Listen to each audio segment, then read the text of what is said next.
যুদ্ধ সমর্থন না করতে পেরে মার্কিন ন্যাশনাল কাউন্টার টেরোরিজম সেন্টারের প্রধানের পদত্যাগ।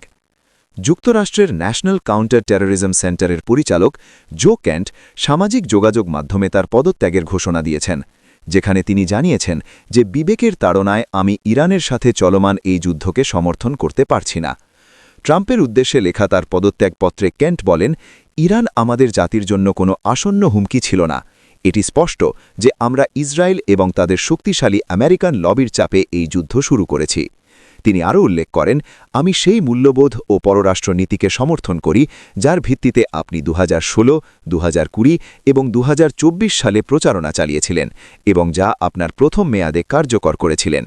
2025 সালের জুন মাস পর্যন্ত আপনিও বুঝতে পারছেন যে মধ্যপ্রাচ্যের যুদ্ধগুলি একটি ফাঁদ যা আমেরিকান প্রেমিকদের মূল্যবান জীবন কেড়ে নেয় এবং আমাদের জাতির সম্পদ ও সমৃদ্ধিকে নিঃশেষ করে দেয়।